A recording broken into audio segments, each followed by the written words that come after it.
Welcome back to Natal Bee Reefing, and this is an update on the 60-liter canister filter aquarium.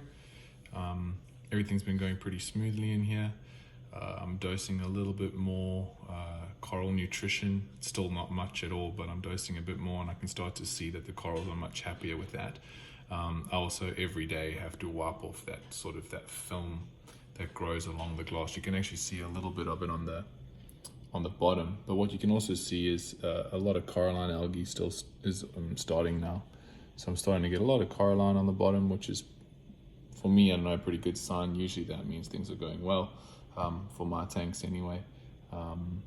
Let's have a quick look at the corals. Here we got the geez, I don't know why I always try and say that. I should probably look it up before I make a video.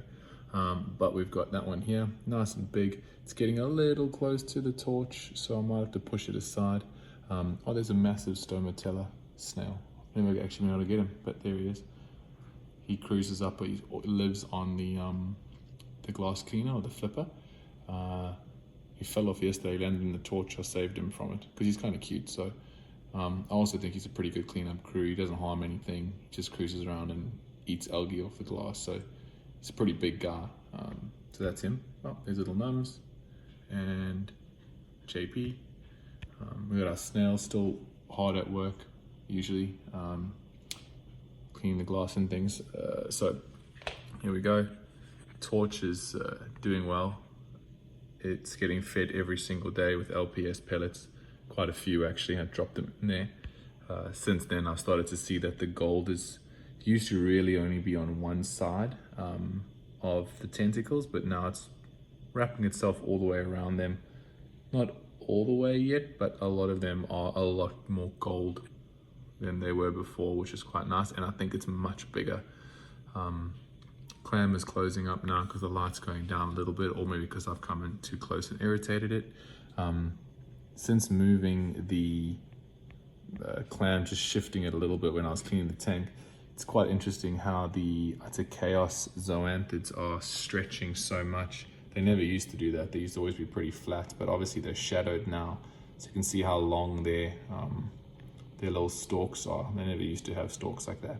And then there's the incredible hulks, which are still pretty flat compared to before. And now, because this has moved, you can actually see the couple of rusters that are there. And then that purple thing, can't really see it's purple, but just take my word for it, is actually Pocillopora, which must have spawned in the tank before. Jeez, get out the way, dude. Must have spawned in the tank before I moved it, and it just landed there. And then I've also got a little bit of a green Pocillopora that spawned and landed over there, which is starting to grow a little nub, which is quite cool.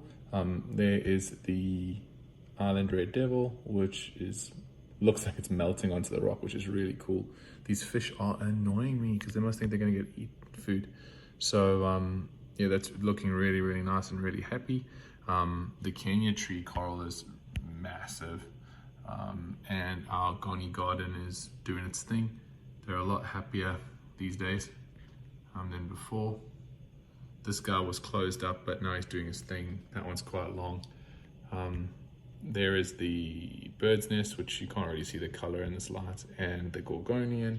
And then this is the Sinularia with, it was sent as a unique colored Sinularia. So that's the unique color of this Sinularia. And we've got, what else have we got? Oh, Leptastria rock, Mount Leptastria at the back there. And yeah, everything's looking pretty cool. I'm happy with the progression of this. I'm quite happy that we're starting to get the coralline along the bottom. And the canister's working well. Nitrates are 2. On Wednesday or Thursday, it'll be the day for me to just give it a rinse out or a clean.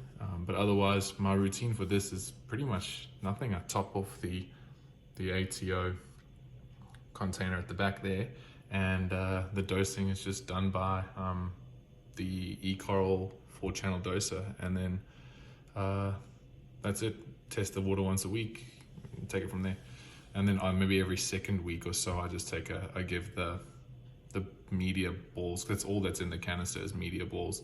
I just give those like a little rinse off and soften it out. And when I do that, I usually soften out the extra bits at the bottom.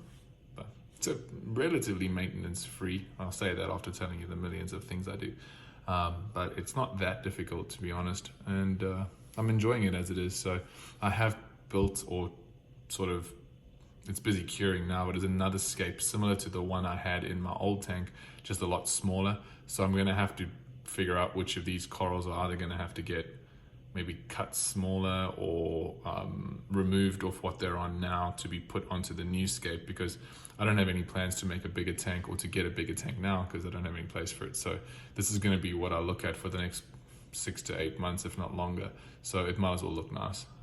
So yep, I'll keep you updated on the progress and the new scape when it goes in. So thanks for watching.